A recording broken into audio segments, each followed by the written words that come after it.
The tale unfolds as Ethan awakens abruptly in a thick woodland, a U.S. Secret Service employee from Seattle recovering from an automobile collision. With facial injuries and his mind addled, he manages to navigate his way out of the pine-infested woodlands. He arrives at the tranquil town of Wayward Pines, Idaho, his entry greeted by speculative glances from locals. Following a collapse from exhaustion in a diner, a waitress reveals to him where he is. He wakes up in a hospital bed in Wayward Pines, where a nurse named Pam looks after him, informing him of minor injuries from the automobile collision. Anxious, Ethan inquires about his colleague Stallings, who was present during the crash, tragically learning of Stallings' demise. Upon inquiring about his personal belongings and mobile, he's told they're held at the police station. However, he's advised to rest. Despite being the lone patient and going against Pam's advice, he leaves the hospital to retrieve his belongings. At the station, he is unable to gain access to his possessions and heads to a nearby pub. In the meantime, Ethan's superior, Adam, tells his wife, Teresa, about the accident, but that they haven't located Ethan's body. In the pub, he borrows a phone from a waitress named Beverly with an unsuccessful attempt to get in contact with his family. Beverly empathizes and offers her address if he requires more assistance. He discloses his identity, revealing his search for two colleague agents, Evans and Kate, the latter of his lovers. He later notices a curious note from Beverly about the lack of cricket sounds in Wayward Pines.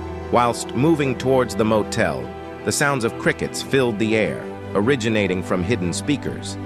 Unable to afford his hotel fare in the morning, he visits Beverly's address to find an empty cabin populated only by Evans' decomposing corpse. Back at the station, Sheriff Arnold's indifferent attitude and denial of having Ethan's possessions leave Ethan stranded. Conducting phone calls again proves useless. Returning to the local pub, he discovers a new worker and Beverly's unanticipated absence. After a dispute, Ethan is rendered unconscious, awakening once more confined to the hospital bed.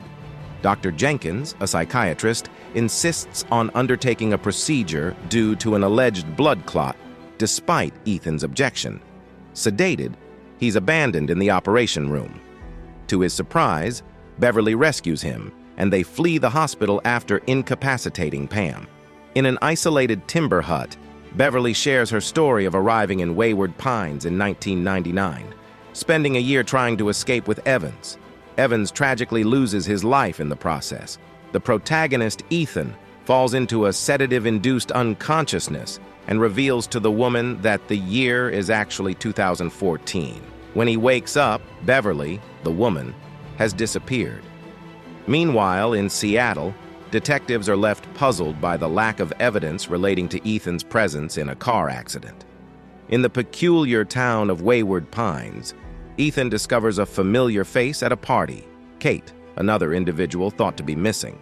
Kate appears noticeably older to Ethan, but nonetheless, he pursues her to a home she shares with a man named Harold.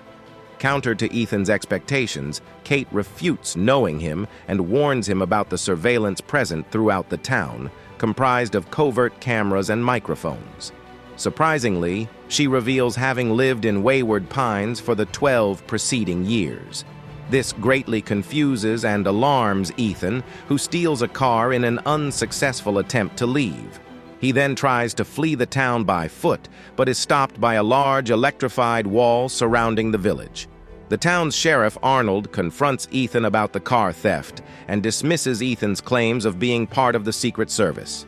Determined, Ethan revisits a cabin where he had earlier found the body of his colleague, untouched.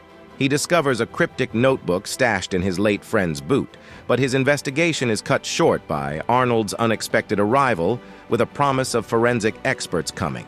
He's forced to leave, retreating back to a local hotel, where he unexpectedly runs into Beverly.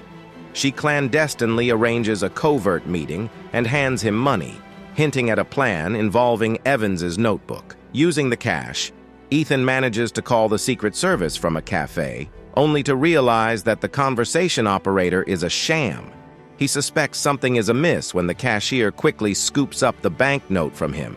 Ethan later tries and fails to connect with Kate at the toy store where she works. Her aloof demeanor and adherence to the town's strict code of silence about past life further confuse Ethan.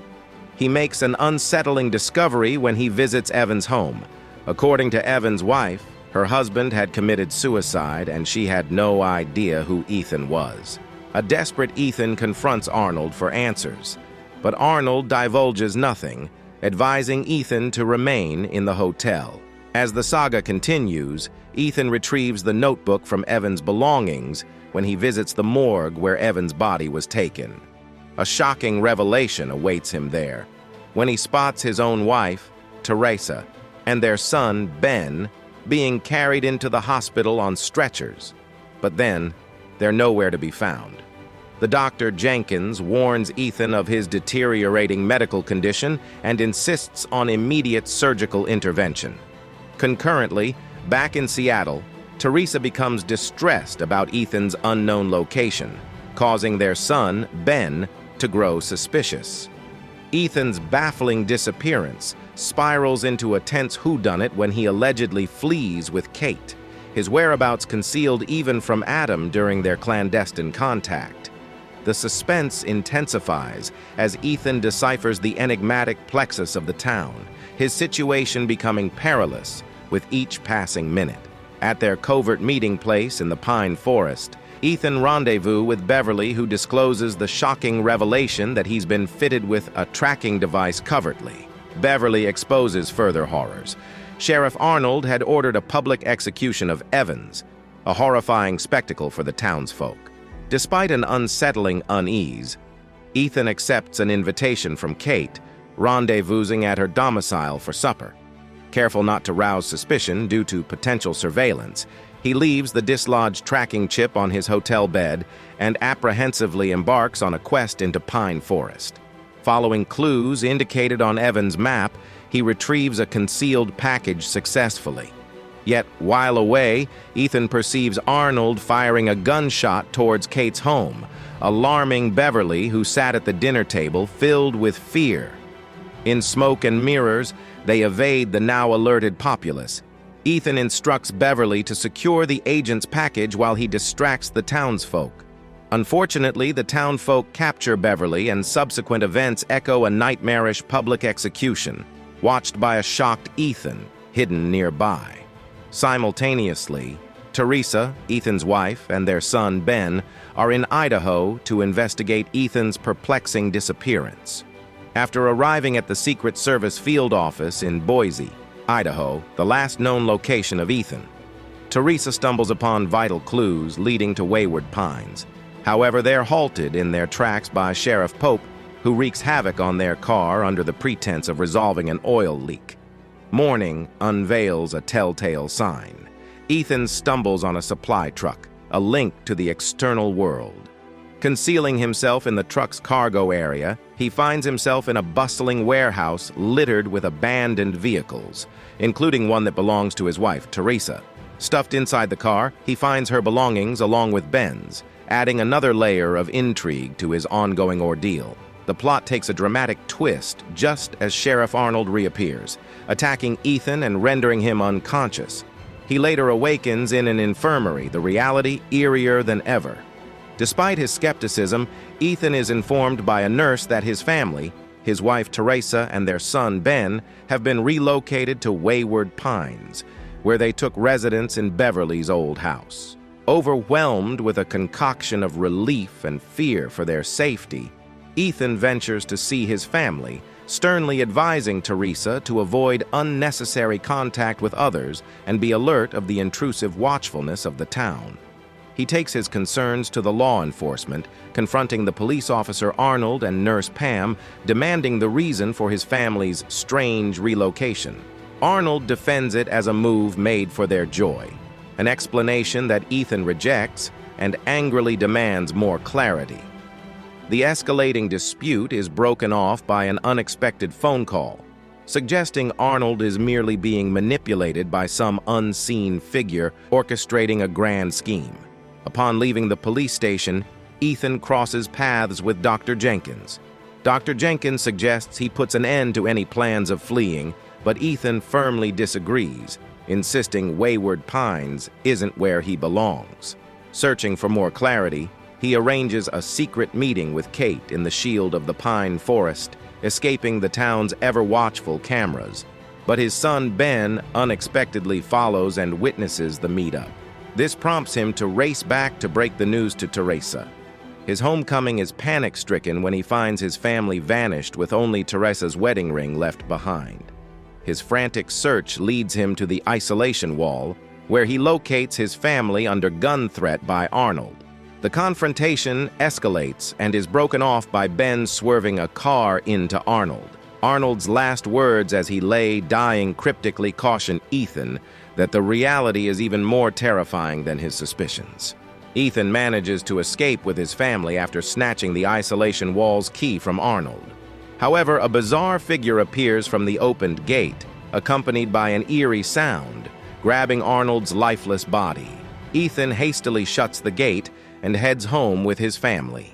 Deeply disturbed by the recent events, Ethan instructs his family to maintain an illusion of normality while they plan their escape. The next day, a postman delivers a uniform and a welcoming letter to Ben for Wayward Pine Academy. In desperate need of a weapon, Ethan swings by the police station only to meet the mayor, Brad, who advises him to adhere to the town rules and cease his probing. To his great surprise, Ethan is celebrated as the new sheriff of the town, complete with a celebratory cake and a newspaper headline announcing Arnold's retirement. Reluctantly, Ethan decides to play along. Similarly, Ben begins attending Wayward Pine Academy, where his teacher and the mayor's wife, Megan, inputs the ideologies of the town into the students. Ethan, determined to find answers, stumbles upon secret documents detailing the town residents, urging him to dig deeper into the mysteries of Wayward Pines. As escalating tension grips the inscrutable corners of Wayward Pines, the townsfolk sees a bloke named McCall. They suspect him of spreading insalubrious notions graffiti style. Nurse Pam vigorously argues for a public outpouring of justice the following night, a call for execution that Sheriff Ethan is profoundly against. In his office, Ethan grills McCall in search of truth, only to be cut short by a phone call, reluctantly approving the execution set for the following eve. That night, Ethan's lad, Ben, absconds with classmate Amy, their curious mischief echoing the growing dissent among the town's youth. Ethan and his wife, Teresa, share a meal with Mayor and his spouse, Megan, at a local eatery, an occasion other significant townsfolk like Pam and Kate with her spouse are also partaking in.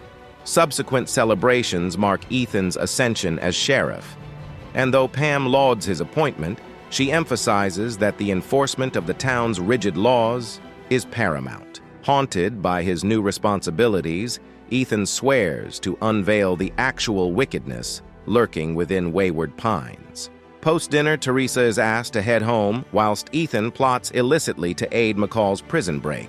Yet McCall proposes a diversion towards the isolation wall. On a cliff near this wall, McCall contemplates its real function. Is it erected to keep townsfolk in or something more sinister out?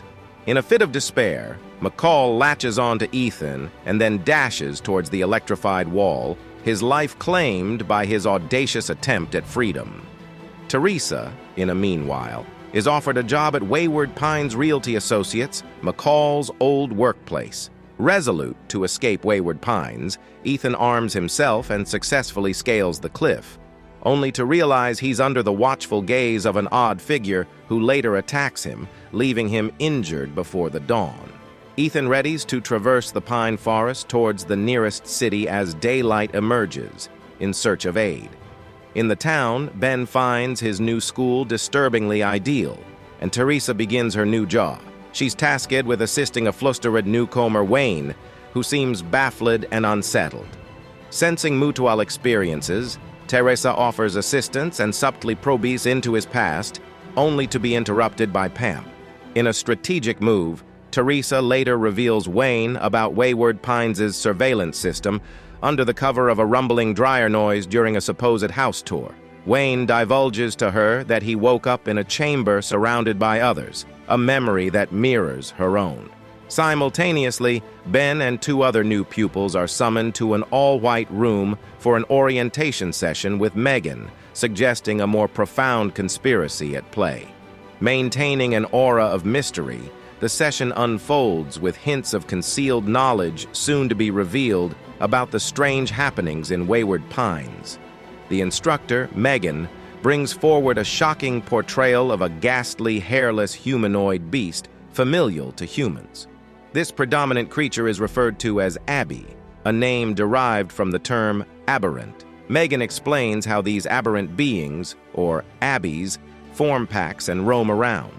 A short pause for lunch provides the students with a brief relief, where they can digest the unnerving revelation. As the session recommences, each pupil is given an antique coin, marked 2095. This leads Megan to disclose an alarming fact. They are not existing in the year 2014 as presumed, but in fact, 4028. She goes on to unravel the fact that what seemed like casual incidents were intentional choices to bring them to Wayward Pines. The villagers, students included, have been in suspended animation for over 2,000 years, handpicked by David, the mastermind behind the program who, according to Megan, eternally watches over them from unseen quarters. Ethan, feeling perpetually monitored, braves a venture into the forest. Ingeniously utilizing a deceased animal to camouflage his smell, he silently observes the Abbies. His expedition leads him to the remnants of human presence, providing validation to Megan's truths. Unexpectedly, he crosses paths with a helicopter and makes the acquaintance of Dr. Jenkins, who, surprisingly, reveals his true identity as David, the visionary behind Wayward Pines. He suggests Ethan to return to town without delay. The narrative's progression is now unfolding on the screen in front of you, dear friends.